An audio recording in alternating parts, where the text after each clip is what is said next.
என்னப்பா சிவனாண்டி, மழையில நினைச்சிட்டியா? சளிகிளி பிடிக்க போதப்பா. அட விஷயம் தெரியாம பேசுற நொன்னீங்களா? நமக்கெல்லாம் எப்படி சிவனாண்டிய பிடிச்சிருக்கோ அதே மாதிரி சளிக்கு சிவனாண்டிய பிடிச்சிருக்கா. ஃப்ரெண்ட்ஸ், பிரியங்கா வர்சஸ் மணிமேகலை பிரச்சனை இல்ல. இந்த குரேஷி என்ன பிரியங்காக்கு தான் சப்போர்ட் பண்றாரு அப்படின்னு சொல்லிட்டு நான் மட்டும் இல்ல ஒட்டுமொத்த யூடியூபர்ஸுமே சொல்லிட்டு இருந்தாங்க. அது வந்து குரேஷிக்கு இப்ப தெரிஞ்சிருச்சு.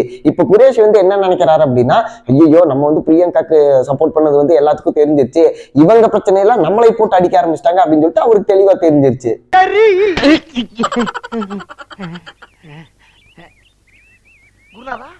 சரி, இந்த விஷயத்தை இப்படியே விட்டோம்னா நம்ம ஒரு ரிப்ளை வீடியோ ஏதோ ஒன்று போடாம விட்டுட்டோம் அப்படின்னா நம்மளை வந்து ட்ரோல் பண்ணி ரோல் பண்ணிடுவாங்க. இதுக்கு ஒரு முற்றுப்புள்ளி வைக்கிற மாதிரி நம்ம ஒரு ரிப்ளை வீடியோ போட்டுடுவோம் அப்படின்னு சொல்லிட்டு குரேஷன் அவர் சேனல்ல ஒரு வீடியோ போட்டிருக்காரு. இதுல என்ன ஹைலைட்னா, அந்த வீடியோல கூட பிரியங்கா மேல வந்து தப்பே இல்லை அப்படின்ற மாதிரி தான் பேசி வச்சிருக்கிறாரு. அவன் இன்னும் திருந்தலமாமா. ஏதோ ஒரு 2-3 இடத்துல பிரியங்கா மேலேயும் தப்பு இருக்கு, மணிமேகலை மேலேயும் தப்பு இருக்கு அப்படின்னு அந்த வீடியோல அவர் சொன்னாலும் நமக்கு கிறிஸ்டல் கிளியரா தெரிய வருது என்னன்னா, இவர் வந்து இன்டைரக்டா பிரியங்காக்கு வந்து சப்போர்ட் பண்ணதான் ட்ரை பண்றாரு அப்படின்னு வந்து தெளிவா தெரியுது. என்னுடைய வணக்கம், குறைஷி வைப்ஸ்க்கு உங்களை வரவேற்கிறேன். என்ன முட்டை கொடுக்குறான்? முட்டை கொடுக்குறப்ப நீங்க சார் அவர் தான் சார் கொடுக்க சொன்னாரு. அவன் கொடுக்க சொன்னானா? அவரு போட்ட வீடியோல எனக்கு ஒரு விஷயம் புரியல. என்ன அப்படின்னா, கேமரா வந்து நேரா இருக்குது, அவர் எதுக்கு கீழே கீழே பார்த்து பேசிட்டு இருக்காரு?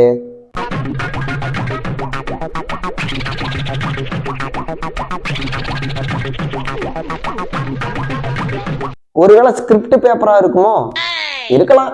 கற்க கசடர கற்பவை கற்றபின் நிற்க அதற்கு தக ஒழுக்கம் விழுப்பம் தரலான் ஒழுக்கம் உயிரினும் அவங்க மணிமேகலை ஆஃப்டர் அவங்க போனதுக்கப்புறம் ஒரு போஸ்ட் போட்டிருந்தாங்க. நான் okay God bless you Manimekalai, all the best in whatever you do அப்படின்னு சொல்லி போட்டிருந்தேன். கீழே நிறைய கமெண்ட்ஸ்லாம் வந்து அந்த கமெண்ட்டுக்கு கீழே வந்து பார்த்தீங்கன்னா ஃபுல்லாக நீ பிரியங்கா ஆள் தானே, நீ பிரியங்கா ஜல்ரா தானே, பிரியங்கா சொம்பு தானே, நீ பிரியங்கா ப்ளோ ப்ளோ ப்ளோ ப்ளோன்னு, அதாவது நான் ஒரு பாசிட்டிவாக ஆரம்பிக்கலாம் அப்படின்னு சொல்லி போட்டால் அது வந்து நெகட்டிவாக எங்கெங்கேயோ போயிட்டு. இதுதான் மேட்ரு. என்னன்னா, பிரியங்காக்கும் மணிமேகலைக்கும் நடந்த சண்டையில நம்மளை இழுத்து விட்டாங்க. அதனால வந்து இந்த மாதிரி ஜால்ரா சப்போர்ட் பண்றா அதெல்லாம் சொல்லிட்டு இருக்காங்க. இதை வந்து இது பண்றக்கா நம்ம ஏதாவது வீடியோ போடணும் அப்படின்னு சொல்லிட்டு இந்த வீடியோ போட்டிருக்காரு. அதுக்கப்புறம் ஒரு விஷயம் சொன்னாரு. என்ன அப்படின்னா, இந்த மாதிரி வந்து பாசிட்டிவா நம்ம ஒரு கமெண்ட் பண்ணலாம்னு பண்ணேன் அப்படின்னு. அது வந்து என்ன பாசிட்டிவ் அப்படின்னு பாத்தீங்கன்னா, என்னை பொறுத்தளவுக்கு அது எப்படி இருக்கு அப்படின்னா, நம்மளை பத்தி வந்து நெகட்டிவா வெளியே பேசிட்டு இருக்காங்களா, அதை வந்து பாசிட்டிவா மாத்தணும். மணிமேகலை போட்ட போஸ்ட்டுக்கு நம்ம போயிட்டு இப்படி ஒரு கமெண்ட் போட்டோம் அப்படின்னா, ஓ பரவாயில்ல, குரேஷ் வந்து மணிமேகலைக்கும் வந்து கமெண்ட் பண்றாரு, ஓகே இவர் நல்லவர் தான், இவர் வந்து பிரியங்காக்குலாம் சொம்படிக்கல அப்படின்ற ஒரு மக்கள் வந்து புரிஞ்சுப்பாங்க அப்படின்னு வந்து அவருக்கு பாசிட்டிவா வரணும்னு கூட அந்த கமெண்ட்டை பண்ணிருக்கலாம். ஓ அப்படியா விஷயம். இதுல ஹைலைட் என்ன அப்படின்னா, அந்த கமெண்ட் வந்து கொஞ்ச நேரத்துல டெலிட் பண்ணிட்டாரு. ஓகே, இப்போ வந்து அவருக்கு வந்து பாசிட்டிவான பேர் வேணும் அப்படின்னு சொல்லிட்டு அவர் அந்த கமெண்ட் பண்ணியிருந்தாரு அப்படின்னா, அப்ப நிறைய பேர் பாக்குற வரைக்கும் அது இருந்திருக்கலாமே, அது இன்னைக்கு வரைக்கும் கூட இருந்திருக்கலாம். போட்டுட்டு அவரே ஏன் டெலிட் பண்ணணும்? ஒருவேளை மணிமேகலைக்கு அப்படி கமெண்ட் பண்ணது பிரியங்காக்கு தெரிஞ்சுன்னா, என்னடா நம்ம ஆளாச்சே, நமக்கு தானே சப்போர்ட் பண்ணும், இப்ப மணிமேகலை போட்ட போஸ்ட் கீழே இவ எதுக்கு பாசிட்டிவ் கமெண்ட் பண்றான் அப்படின்னு சொல்லிட்டு பிரியங்காக்கு இவரு குரேஷி மேல வந்து ஏதோ ஒரு என்னடா இவ இப்படி பண்றான் அப்படின்னு ஒரு எண்ணம் வர்ற வாய்ப்பு இருக்குல்ல, அதனால கூட போட்டு டெலிட் பண்ணிருக்கலாம். நான் என்ன இழிச்ச வாயனா? குடிச்சிட்டியா? அண்ட் மோரோவர் நானும் மணிமேகலையும் இன்ஸ்டாவில் ஃபாலோ பண்ணிக்கிட்டது கிடையாது. அதுக்கு எந்த காரணமும் கிடையாது. ஏன்னா பிகாஸ் எங்கள் 2 பேருக்கும் நம்பர் இருக்குது. நாங்கள் ஏதாவது ஒரு ஒர்க்கு ரிலேட்டடான விஷயங்கள்லாம் நாங்கள் வந்து ஃபோன்லேயே பேசிப்போம். ஸோ அதனால் அது தேவைப்படல. ஈவன் இன்கேஸ் நான் வந்து ஓகே இவர் சொல்கிறது உண்மைதான், நானும் செக் பண்ணி பார்த்துட்டேன். இன்ஸ்டாகிராமில் வந்து இவர் வந்து மணிமேகலை வந்து ஃபாலோ பண்ணல. எனக்கு என்ன டவுட் அப்படின்னா, ஃபாலோ பண்ணாமல் அவங்க போட்ட போஸ்ட் வந்து இவருக்கு எப்படி தெரியும், இவர் எப்படி போய் கமெண்ட் பண்ணியிருப்பாரு? இப்போ நம்ம வந்து ஒருத்தவங்களை ஃபாலோ பண்றோம் அப்படின்னா நம்மளோட நியூஸ் ஃபீட்ல இன்ஸ்டாகிராம்ல வந்து அவங்க போடுற போஸ்ட்லாம் வரும், பார்த்துட்டு நம்ம என்ன கமெண்ட் பண்றோம் அப்படின்றத நம்ம விருப்பம். இவர் சொன்ன மாதிரி வந்து உண்மையில வந்து ஃபாலோவே பண்ணல. மணிமேகலை வந்து ஒரு போஸ்ட் போட்டிருக்காங்க, அதுல போயிட்டு நம்ம கமெண்ட் பண்ணலாம் அப்படின்ட்டு ஃபாலோ பண்ணாத இவருக்கு எப்படி தெரிஞ்சிச்சு? ஏன் திமுங்களா எப்படி? அதான் முதல்ல நானும் யோசிக்கிறேன், ஆனா எதுவும் வரமாட்டேன். எது பாலா இல்ல யோசனை. அன்னைக்கு வந்து திவ்யா துரைசாமி அவங்க வந்து ஹெல்மெட் ஆகிறாங்க அந்த ரவுண்ட்ல. அப்புறம் திவ்யா வந்து ஒவ்வொருத்தவங்களே அட்ரஸ் பண்றாங்க. ஒரு நிமிஷம் ரீவைண்ட் பண்ணு.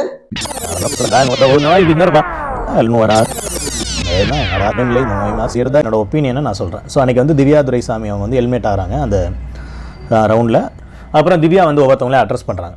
திவ்யா துரைசாமி எலிமினேட் ஆனாங்க அப்படின்னு சொல்லிட்டு ஒரு கட்டு வருது, அதுக்கப்புறம் ஒரு டிரான்சிஷன் வருது, அதுக்கப்புறம் வந்து திவ்யா துரைசாமின்னு மறுபடியும் பேரை சொல்லி ஆரம்பிக்கிறாரு.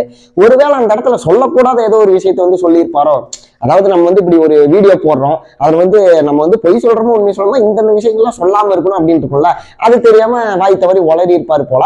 அதனால டக்குனு சடனா கட் பண்ணிட்டு ஒரு டிரான்சிஷன் வந்து எடிட்டிங்ல போட்டுட்டு அதுக்கப்புறம் திவ்யா துரைசாமி அப்படின்னு பேரை சொல்லி ஆரம்பிக்கிறாரு. எனக்கு என்னன்னா அந்த வீடியோ வந்து குரேஷி எடிட் பண்ணாரா இல்ல வந்து அவங்க டீம் எடிட்டர் யாராவது எடிட் பண்ணாங்க எனக்கு தெரியல. அதுக்கு ஸ்ட்ரெயிட்டா திவ்யா துரைசாமின்னு சொல்லிட்டு அந்த இதை ஆரம்பிக்கிறாங்க, அதுல இருந்தே போட்டுக்கலாமே. ஆஹா, இவ்வளவு வேலை செஞ்சு மண்டை மேல இருக்க கொண்டே மறந்துட்டேனா தம்பி. உன் இஷ்டப்படி என்ன ட்ரெயினுக்கு வெளியே தள்ளி விடு. சின்ன ஒரு மனக்கசப்பு தான் வச்சுக்கோங்களேன் ரெண்டு பேருக்குள்ள. ஸோ மணிமேகலைக்கு என்னன்னா ஒன்று நடந்துருச்சு, அதுக்காக திருப்பி வந்து நான் அதை அக்னாலேஜ் பண்ண மாட்டேன், அது என்ன ஆனாலும் பரவாயில்ல அப்படின்னு சொல்லிட்டு இவங்களுக்கு ஒரு வீம்பு. ஸோ அவங்க வந்து என்னடான்னா எனக்கு அப்படி ஒன்று நடந்துருச்சு, அதை அக்னாலேஜ் பண்ணிட்டு தான் போகணும், இதுதான் நடந்ததே தவிர இனிமேல் எல்லாரும் பேசுகிறோம், ஜாலியாக ஃபன் பண்ணுறோம், ஓகே அந்த மணிமேகலை ஸ்டைல் அப்படி பட்டு போயிடுங்க, அதை அக்னாலேஜ்மெண்ட் மட்டும் பண்ணிட்டு போயிடுங்க. எப்படி பிரதர் அக்னாலேஜ் பண்ண முடியும்? அதுவும் இல்லாமல் ஏன் அக்னாலேஜ் பண்ணணும்? இப்போ பிரியங்கா வந்து குக் வித் கோமாளி ஷோக்கு வந்து ஆங்கர் கிடையாது, ஆனால் நான் ஆங்கர் மாதிரி பண்ணுவேன் அப்படின்னு பண்ணாங்க அப்படின்னா ஆங்கரா இருக்க மணிமேகலை ஏன் அதை அக்னாலேஜ் பண்ணணும்?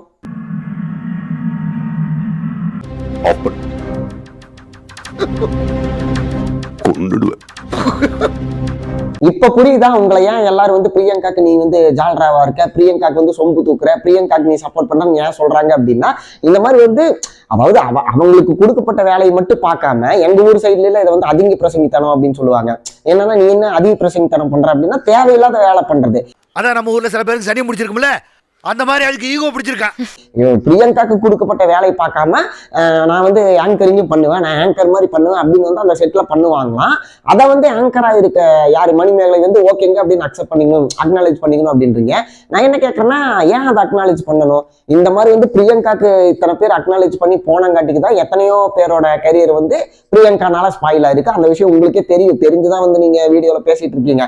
என்னன்னா நான் ஒரு போன வீடியோல சொன்ன மாதிரி பிரியங்கானால ஒரு 4-5 பேர் வந்து அவங்களோட கரியரே ஸ்பாயில் ஆயிட்டு வேற சேனலுக்கு போயிருக்காங்க. ஆங்கரிங் அந்த ஒரு என்ன சொல்றது அந்த ரோலை விட்டுட்டு அந்த பதவியை விட்டுட்டு சீரியல்ல நடிக்க போயிருக்காங்க. இந்த மாதிரி விஷயம் எல்லாம் நடந்திருக்குது. ஸோ இதெல்லாம் எதனாலனா இப்ப நீங்க சொன்னீங்க பாருங்க ஒரு வார்த்தை அக்னாலேஜ் பண்ணிக்க வேண்டியதானே அப்படின்ட்டு. அந்த பிரியங்காக்கு வந்து அக்னாலேஜ் பண்ணி தான் இப்ப வந்து எத்தனையோ பேரோட கரியர் வந்து ஸ்பாயில் ஆயிருக்குது.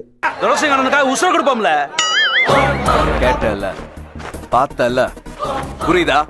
செல்ஃப் ரெஸ்பெக்ட்னு பார்த்தா இப்போ எல்லாருக்கும் தான் செல்ஃப் ரெஸ்பெக்ட். இப்போ போன சீசனில் வந்து சிவாங்கி வந்து குக்கா வர்றாங்க, மணிமேகலை அவங்களுக்கு கோமாளி ஆகும்போது அவங்க சொல்கிறாங்க சீ நீலாம் ஒரு குக்கா, உனக்கு நான் கோமாளியா தூண் துப்புறாங்க. அப்போ சிவாங்கி செல்ஃப் ரெஸ்பெக்ட் இல்லையா? அதே மாதிரி இப்போ ரக்ஷன் ஒருத்தவர் ஆங்கராக இந்த 4 சீசனில் இருந்திருக்காரு. அண்ட் இந்த சீசனில் வந்து அவங்க வர்றாங்க, ரக்ஷனா கூட அவங்க தான் அதிகமாக பண்ணுறாங்க மணிமேகலை. அப்படி பார்த்தா ரக்ஷனுக்கு செல்ஃப் ரெஸ்பெக்ட் இல்லையா? இதைத்தான் நான் வந்து போன வீடியோலயே சொன்னேன். என்ன அப்படின்னா இதை வந்து ஒரு யூடியூபரோ இல்ல மீம் கிரியேட்டர்ஸோ இல்ல வந்து எவனோ ஒரு டைம் பாஸ் கமெண்ட் பண்றவனோ சொன்னா ஒரு நியாயம் இருக்குது. ஒரு மீடியால ஒர்க் பண்ற நீங்க குக் வித் கோமாளி செட்ல இருக்கு நீங்களே இப்படி சொல்றதே எனக்கு சிரிப்பா இருக்கு. என்ன அப்படின்னா ஒரு கோமாளியோட வேலையை கோமாளித்தனம் பண்றதான் அது வந்து செல்ஃப் ரெஸ்பெக்ட் இல்லைன்னு அப்படின்னு வந்து ஆயிராது. அதாவது ஆங்கரா இல்லாத பிரியங்கா வந்து நான் ஆங்கரிங் பண்றேன் அப்படின்னு சொல்லிட்டு ஒரு ஆங்கரோட அந்த வாய்ப்பை பறிக்கிற மாதிரி பண்றாங்க தெரியுமா? அந்த இடத்துல அந்த ஆங்கரோட செல்ஃப் ரெஸ்பெக்ட் போகுது அப்படின்றது வந்து ஒரு நியாயமான ஒரு இது மணிமேகலை சொன்னது. நீங்க என்ன சொல்றீங்க? இவங்க யாரு மணிமேகலை வந்து கோமாளியா இருந்தப்ப சிவாங்கி இப்படி சொன்னாங்க, அப்புறம் வந்து ஆங்கரான்ட்டு ரக்ஷனை சொன்னாங்க. நான் என்ன சொல்றேன் அப்படின்னா எல்லாமே பண்ணாலும் அவங்கவுங்க வேலையில இருந்து தான் பண்ணாங்க. கோமாளியா இருக்கப்பதான் சிவாங்கிட்ட பேசினாங்க, ஆங்கர் வந்ததுக்கு அப்புறம் தான் ரக்ஷன்ட்ட பேசினாங்க. ஆனா இந்த பிரியங்கா பண்றது வேற ஒரு ரோல்ல இருந்து ஆங்கரா இருக்க மணிமேகலையா ஆங்கரிங் வேலை பண்ண விடாம இவங்க வந்து ஆங்கரிங் வந்து பண்ணிருக்காங்க, ஆங்கரிங் பண்ற மாதிரி பண்ணிருக்காங்க. நீங்க எப்படி எனக்கு புரியல, மணிமேகலை கோமாளியா இருந்து கோமாளித்தனம் பண்ணதும் இவங்க வந்து ஆங்கரா இல்லாம ஆங்கரிங் பண்ணதையும் கம்பேர் பண்ணுவீங்க? அஞ்சலி சக்தியை லவ் பண்ணல எது தெரிஞ்சுக்கிட்டீங்களா? இப்போ புரியுதா? சூப்பர் பெரியப்பா, மேல சொல்லு, மேல மேல சக்தியத்தான் கௌதம் லவ் பண்றான். அம்மா போக வந்து நியூஸே என்னன்னு தெரியாம வியூஸுக்காக என்னென்னமோ பேச ஆரம்பிச்சிட்டாங்க. ஒரு அவங்களோட previous life and previous marriage எக்ஸ்பீரியன்ஸை வச்சு, அதுவும் இல்லாமல் வந்து அவங்களோட கெரியரை வச்சு. இதுதான் வந்து முக்கியமான விஷயம். என்ன அப்படின்னா ஏங்க குக் வித் கோமாளின்னு ஒரு ஷோல வந்து பிரியங்கா அந்த மாதிரி பண்ணிட்டாங்க, நீங்க அதை மட்டும் பேசுங்க, எதுக்கு அவங்களோட ஃபேமிலி பேக்ரவுண்டு அவங்களோட அந்த மேரேஜ் அதெல்லாம் பேசுங்க அப்படின்னு சொல்லியிருக்காருல. என்னன்னா அது யார் பேசினான்னு எனக்கு தெரியல. என்னன்னா இந்த மாதிரி அவங்களோட பாஸ்ட் லைஃப்பை பத்தி பேசுறது, அவங்களோட நெகட்டிவான விஷயத்தை பத்தி பேசுறதெல்லாம் பேசியிருப்பாங்க போல. அது இவரு கண்ணுக்கு வந்திருக்கு, இவர் சொல்றா ரைட்டு. பட் வந்து நான் என்ன பேசினேன் அப்படின்னு சொல்லிடுறேன், நான் வந்து கேஸ்டிசம் பத்தி பேசியிருந்தேன். விஜய் டிவில வந்து ஒரு பெரிய கேஸ்டிசம் நடக்குது, அதனாலதான் பிரியங்கா என்ன பண்ணாலும் வந்து பிரியங்காக்கே சப்போர்ட் பண்ணிட்டு இருக்காங்க. ஓகேங்களா. வந்து மற்றவங்களெல்லாம் எத்தனையோ பேரோட கரியர் ஸ்பாயில் ஆகியும் இன்னைக்கு வரைக்கும் விஜய் டிவி டீம் வந்து பிரியங்காக்கு தான் சப்போர்ட் பண்றாங்க. ஏன்னா வந்து அவங்க ஒரு பர்டிகுலர் கேஸ்ட் அப்படின்னு சொல்லிட்டு நானே தெளிவாக ஒரு வீடியோ போட்டிருந்தேன். நான் என்ன சொல்றேன்னா, இப்போ ஒருவேளை குரேஷி பிரதர் இந்த வீடியோ பார்த்தாலும் இல்ல வந்து வேற யாரா வந்து ப்ரோ அவர் சொன்ன மாதிரி நீங்க வந்து அவங்களோட கேஸ்ட்டை பத்தி எல்லாம் பேசாதீங்க, ஒன்லி நீங்க வந்து இதை அந்த பிரச்சனையை பத்தி தான் பேசணும் அப்படின்னு யாராவது சொன்னீங்க அப்படின்னா உங்களுக்கு எல்லாம் நான் என்ன சொல்றேன்னா கேஸ்டிசம் பேசணும் அப்படின்றேன். அதாவது எதுக்கு ப்ரோ தேவையில்லாம அதெல்லாம் பேச அப்படி கேட்கக்கூடாது.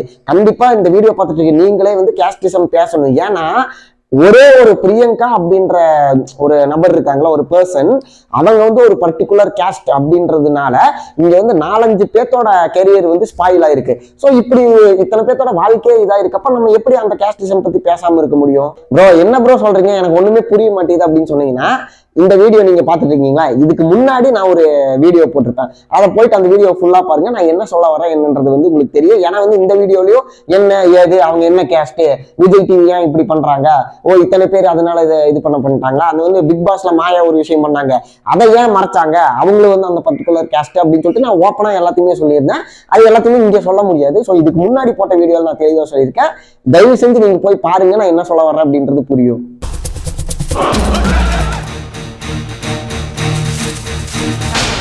சரி, இப்ப வந்து உங்களுக்கு தோணலாம் ப்ரோ, அதாவது அவங்களோட கேஸ்ட் எல்லாம் வச்சு சொல்லிதான் அந்த விஷயத்தை நீங்க புரிய வைக்கணுமா அப்படின்னு கேட்டீங்கன்னா, நான் அது வந்து எதுனால சொன்னேன் அப்படின்னு பாத்தீங்கன்னா, அதாவது அவங்க வந்து ஒரு பர்டிகுலர் கேஸ்டா இருக்கங்காட்டிக்கு இத்தனை பேர்த்தோட கரியர் வந்து ஸ்பாயில் ஆச்சுல, இன்னொருத்தருக்கு அதே மாதிரி ஆகக்கூடாது அப்படின்னா நம்ம கேஸ்டிசம் பேசணும்.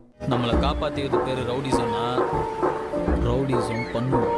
தரமா சொல்லணும் அப்படின்னா அதுதான், அது வந்து பிரியங்கா அக்காவாகட்டும் இல்லை வந்து மணிமேகலை சிஸ்டர் ஆகட்டும் அண்ட் யாராகட்டும், என்ன இவ்வளவு நேரம் கேமராவை நேரம் வச்சுட்டு கீழே பார்த்து பேசிட்டு இருந்தாரு, இப்ப அப்படி இப்படி திரும்பி சைட்ல பார்த்து பேசிட்டு இருக்காரு. சரி ஓகே, நம்மளும் அப்படியே பேசலாம். குரேஷி பிரதர் வேணாம். குரேஷி பிரதர் ஆக்சுவலா வந்து உங்களுக்கு நீங்க தெரிஞ்சோ தெரியாமையோ வந்து பிரியங்காக்கு சப்போர்ட் தான் இன்னைக்கு வரைக்கும் பண்ணிட்டு இருக்கீங்க. அதனாலதான் உங்களை வந்து சோசியல் மீடியாவில் போட்டு வறுத்து எடுத்துட்டு இருக்காங்க.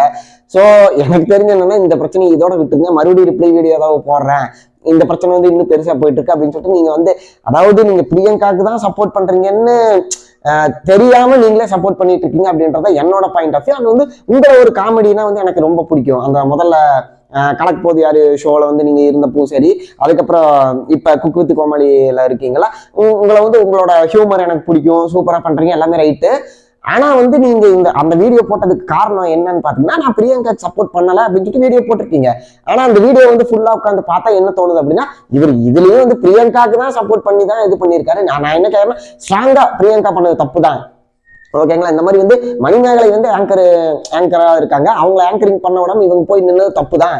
பிரியங்கா அதை பண்ணிருக்கூடாதுன்னு நீங்க ஒரு வார்த்தையோட சொல்லவே இல்லை. அதை தான் நான் சொல்றேன். உங்களுக்கே தெரியும் பிரியங்காக்கு தான் சப்போர்ட் பண்ணிட்டு இருக்கீங்க, அதனாலதான் சோசியல் மீடியால வந்து உங்களை போட்டு புரட்டிட்டு இருக்காங்க. அதே மாதிரி வந்து குரேஷி அந்த போட்டிருந்தாருல வீடியோ, அவரோட வீடியோ கீழே கமெண்ட்ஸ்ல பாத்தீங்கன்னா நிறைய பேர் வாய மூடுங்க ப்ரோ, உங்களுக்கு என்ன தெரியும், நீயே வந்து ஜால்ரா சும்மா அப்படிலாம் சொல்லிட்டு. நான் என்ன சொல்றேன்னா, அவ்வளோ ஒரு கேவலமா வந்து குரேஷி வந்து நம்ம பேச வேணாம். ஏன்னா வந்து இப்ப அவரு என்ன சொல்றது, அவருக்கே தெரியாம பிரியங்காக்கு சப்போர்ட் பண்ணிட்டு இருக்காரு, இல்ல தெரிஞ்சு நான் இப்படிதான் பண்றேன் அப்படின்னு பண்றாருன்னா சரி ஓகே, நம்ம வந்து டீசெண்டா இது பண்ண இப்படி பேசாதீங்க பிரதர் அப்படின்பா. ஏன்னா வந்து அவரு என்ன சொல்றது, ஏதோ ஒரு நம்ம வீடியோ போடணும், இந்த பிரச்சனை பத்தி பேசணும் அப்படின்னு சொல்லிட்டு வீடியோ போட்டிருந்தாரு. அந்த வீடியோ கீழே கமெண்ட்ல வந்து நீ வந்து சொம்பு தாண்டா அடிக்கிற, நீ வந்து ஜால்ரா தாண்டா, நீ வந்து பிரியங்காவோட ஆள்றா, அப்படி இப்படின்னு என்னென்னமோ கேவலமா பேசி வச்சிருந்தாங்க. ஸோ அதெல்லாம் பார்க்கும்போது எனக்கே கஷ்டமா இருந்துச்சு. நான் என்ன சொல்றேன் அப்படின்னா, ஒரு 2 பேத்துக்கு சண்டை அப்படின்னா வந்து யாராவது இருந்தாலும் பொதுவாக தான் பேசணும், ஓகேங்களா. இல்ல வந்து உண்மையிலே வந்து ஒருத்தவங்க மேல யார் மேல தப்பு இருக்குதோ நீங்க அவங்களை இது பண்ற மாதிரி பேசல. தப்பு வந்து பிரியங்கா மேல இருக்கிறப்ப பிரியங்கா மேல வந்து அந்த அளவுக்கு பெரிய தப்பெல்லாம் இல்ல, மணிமேகலையும் தப்பு பண்ணியிருக்காங்க, அதனாலதான் கிளாஷ் அப்படின்ற மாதிரி நீங்க பேசுறது வந்து வெளியிருந்து பாக்குற எங்களுக்கு இவன் வந்து பிரியங்காக்கு சொம்படிக்கிறான் அப்படின்னு தான் தோணும். ஸோ வந்து சரி ஓகே, அவ்வளவுதான். அந்த வீடியோல அவர் பேசியிருந்தாரு, அவரு சொன்னது எல்லாமே நான் கவர் பண்ணிட்டேன்னு நினைக்கிறேன். அண்ட் வந்து இந்த பிரியங்கா வர்சஸ் மணிமேகலை இஷ்யூ பத்தி நீங்க என்ன நினைக்கிறீங்க? இந்த பிரச்சனையில குரேஷி வந்து உண்மையிலேயே பிரியங்காக்கு தான் சப்போர்ட் பண்றாரு அப்படின்னு உங்களுக்கும் தோணுச்சு அப்படின்னா அதையும் கமெண்ட் பண்ணுங்க. அண்ட் வந்து இந்த வீடியோவை லைக் பண்ணிருங்க, உங்க ஃப்ரெண்ட்ஸ்க்கெல்லாம் ஷேர் பண்ணுங்க. இது வரைக்கும் நம்ம சேனல் நீங்க சப்ஸ்கிரைப் பண்ணாம இருந்தீங்கன்னா இப்பவே சப்ஸ்கிரைப் பண்ணிருங்க. நான் இதே மாதிரி இன்னொரு சூப்பரான வீடியோல உங்களை சந்திக்கிறேன். Bye, take care.